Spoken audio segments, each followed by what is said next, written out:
Thomas Stearns Eliot. Partija šaha. Sedela je u stolici što je kao sjajni presto, blistala u mramoru gde je ogledalo. Na postolju iskićenom lozom pod grozdovima iz koje je provirivao zlatni kupidon, drugi je krio svoje oči iza krila prvog. Udvajalo plamenove sedmokrakih svećnjaka bacajući ocev na sto, gde se sretao sa sjajem njenog nakita, iz prepunih kutija od satena. U bočicama od slonovača i raznobojnog stakla, otvoreni, vrebali su njeni čudni veštački mirisi, masti, tečnosti, prahovi. Uzbuđivali su, zbunjivali i utapali razum u mirise, uznemireni svežim vazduhom koji je ulazio kroz prozor. Oni su se peli, povijali u izduženim plamenovima sveća, bacali svoj dim u lakverija, lelujajući šare na izrezbarenoj tavanici. Pozamašan komad drveta nadeven bakrom goreo je zlatnim i žutim plamenovima u ramu od kamena u boji, u čijem je tužnom svetlu plivao isklesani delfin. A iznad antičkog kamina bio je prikazan, kao da se prozor otvorio na šumsku scenu.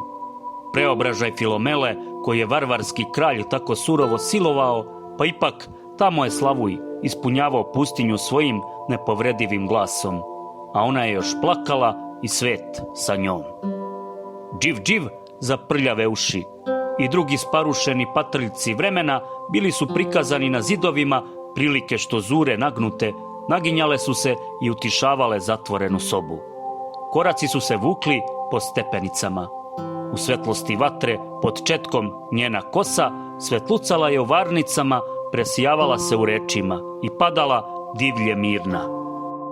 Moji su živci loše večeras, da loše, ostanite sa mnom. Govorite mi zašto stalno ćutite, govorite o čemu razmišljate, šta mislite, šta? Nikada ne znam šta vi mislite, mislite. Mislim da smo u aleji pacova u kojoj su mrtvaci izgubili svoje kosti. Kakva je to buka, vetar ispod vrata. Kakva je to sad buka, šta to radi vetar? Ništa, opet ništa. Zar vi ništa ne znate, ne vidite ništa, ne pamtite ništa? Pamtim, ovi biseri behu njegove oči. Jeste li vi uopšte živi ili niste? Zar u vašoj glavi nema ničega? Ali, taj šekspirovski ritam, tako je elegantan, tako je inteligentan. Šta da radim sada? Šta da radim? Izjuriću ovakva kakva sam na ulicu sa raspuštenom kosom. Evo, ovako. Šta ćemo raditi sutra? Šta ćemo uopšte raditi? Vrela voda u 10 i, ako pada kiša, zatvorena kola u 4 sata. Odigraćemo jednu partiju šaha, pritiskajući oči bez kapaka, čekajući da neko zakuca na vrata.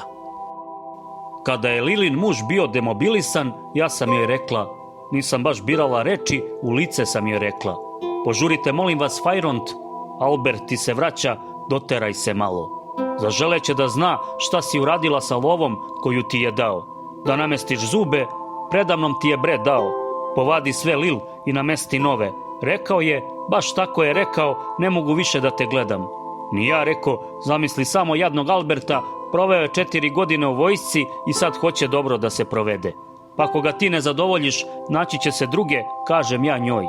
Tako, dakle, kaže ona meni, baš tako, kažem ja njoj. Tek da znam kome imam da zahvalim, rekla je i pogledala me u oči. Požurite, molim vas, Fajront. Ako baš hoćeš, ti teraj dalje ovako, kažem ja njoj. Druge će moći kad ti ne možeš.